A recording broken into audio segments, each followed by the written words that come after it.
রাত তখন 1:45। শিয়ালদহ স্টেশনের বাইরে ট্যাক্সি নিয়ে অপেক্ষা করছিল বিমল। চারপাশ জনশূন্য। হঠাৎ পেছনের দরজা খোলার শব্দ হলো। বিমল আয়নায় দেখল এক তরুণী বসে আছে, পরনে সাদা শাড়ি। বিমল জিজ্ঞেস করল, কোথায় যাবেন দিদি? কোনো উত্তর নেই।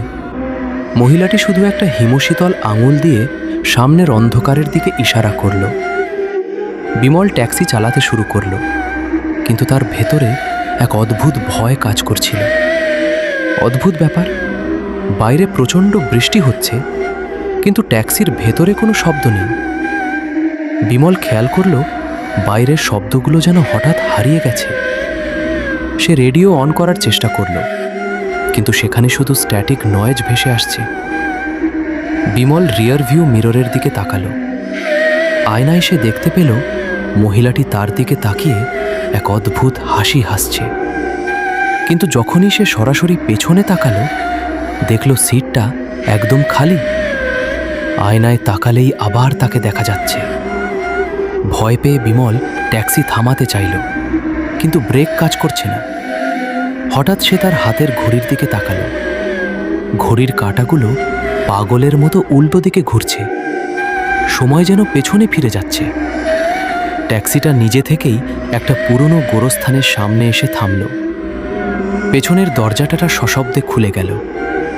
বিমল দেখল সেই সাদা শাড়ি পরা মহিলাটি কুয়াশার মধ্যে মিশে যাচ্ছে। তার পায়ের ছাপগুলো মাটির ওপর রক্তের মতো লাল হয়ে ফুটে উঠছে। মহিলাটি চলে যাওয়ার পর বিমল দেখল পেছনের সিটে একটা পুরনো মরিচা ধরা চাবি পড়ে আছে। চাবিটা হাতে নিতেই বিমলের কানে একটা ফিসফিসানি ভেসে এলো। লকার নম্বর 33, তোমার জন্য অপেক্ষা করছি। বিমল যেন মোহাচ্ছন্ন হয়ে গোরস্থানের ভেতরে একটা পুরনো ঘরের সামনে পৌঁছালো। সেখানে হাজার হাজার লোহার লকার। সে কাঁপা কাঁপা হাতে 33 নম্বর লকারে চাবিটা ঢোকালো। লকার খুলতেই সে যা দেখল তাতে তার চিৎকার স্তব্ধ হয়ে গেল। লকারের ভেতরে রাখা ছিল একটি ছোট্ট পুরনো খাতা। খাতার প্রথম পাতায় বিমলের নিজের ছবি লাগানো। নিচে লেখা, বিমল পাল, মৃত্যু 10ই মার্চ 2026, অর্থাৎ আজকের রাত। বিমল বুঝল সে আসলে এতক্ষণ বেঁচে ছিল না। চারপাশ হঠাৎ অন্ধকার হয়ে এলো। বিমল নিজেকে আবিষ্কার করল একটি কাঠের কফিনের ভেতরে। সে চিৎকার করতে চাইল, কিন্তু মাটি চাপা দেওয়ার শব্দে তার গলা ডুবে গেল।